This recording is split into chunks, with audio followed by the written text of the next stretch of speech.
Ladies and gentlemen, please welcome comedian, veteran advocate, and U.S. Navy veteran, P.J. Walsh.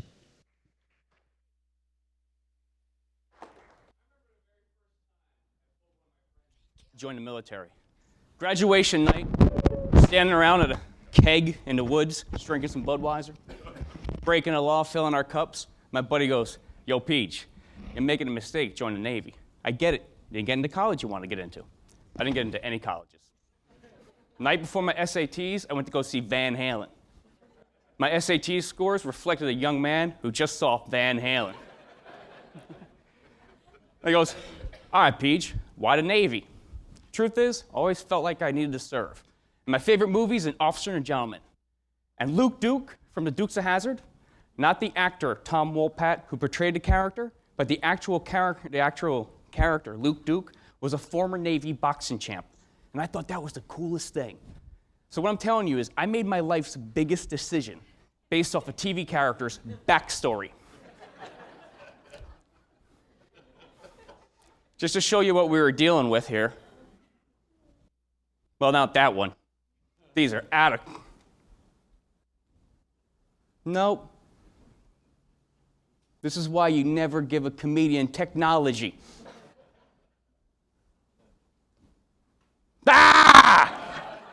So I'm talking about right there. People magazine's sexiest man of the year, 19 nothing. So then my buddy goes, "All right, Peach, the big question. What if it's a war?" My answer, 1990, dude. Never gonna happen. That happened. It happened a lot. I was in boot camp when Saddam Hussein invaded Kuwait. And let me tell you something. I wasn't having it.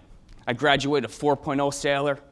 I buckled down, studied harder than I ever did before, finished top of my class, and was well on my way to become a United States Navy dental technician. You guys laugh, I killed 16 guys with gingivitis. Took 17 years, but I got the job done. But in dental technology school, something started to happen.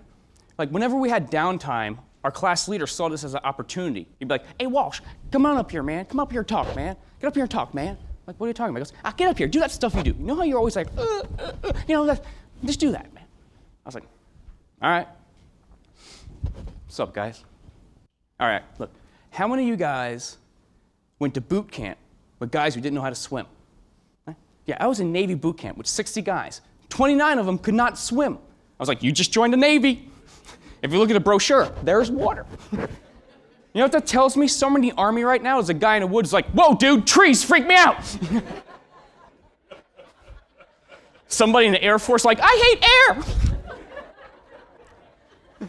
This became a nightly event. Not only did it happen there, when I went to Field Medical Service School, it happened there. When I was stationed at Camp Lejeune, North Carolina with the Marines, happy birthday! It happened there. When I was on a USS Nashville for 6 months in the Persian Gulf, it happened there. And when I was stationed at Bethesda Naval Hospital, my fellow sailors signed me up for open mic and sat in the audience that very first night, the night I fell in love with comedy. They were my very first audience. I'll never forget it. Never.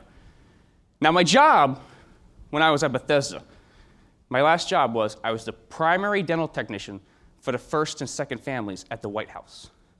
That's just an uppity way of saying I was in charge of the president's mouth during the Clinton administration. Yeah. Some of you guys are like, "I hope that came with hazardous duty pay." My final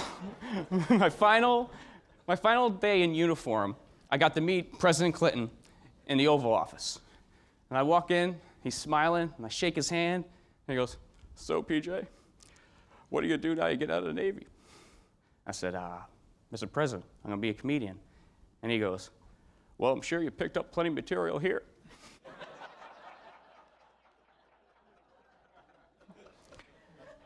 And I hear him, right?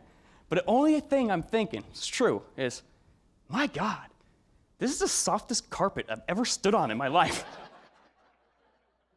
And I look down, and I'm standing on the presidential seal, the eagle, the arrows, the olive branch, and all around us it says, President of the United States.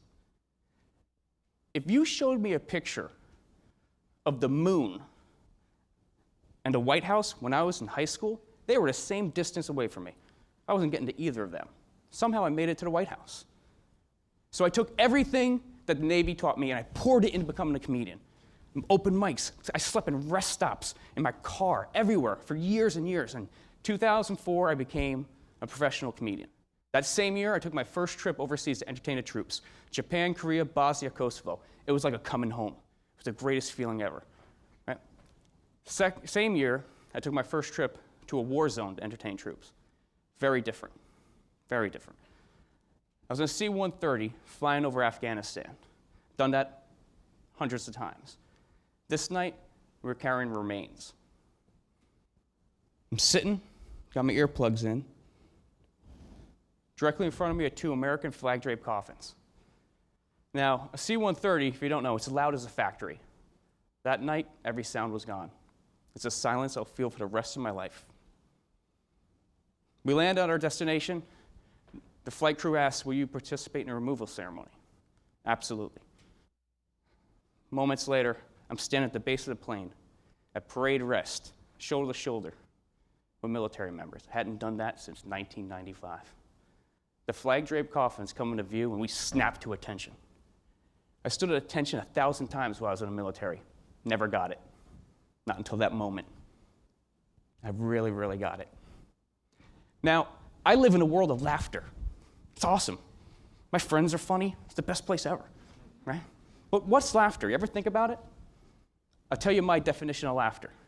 Laughter is a surprise recognition that we're not alone. When you laugh, we come together.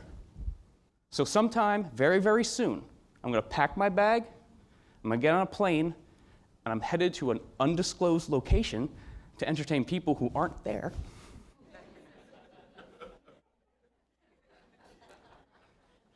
Because on my watch, our service members, they're not going to feel alone. My name is PJ Walsh, and I'm a Navy veteran.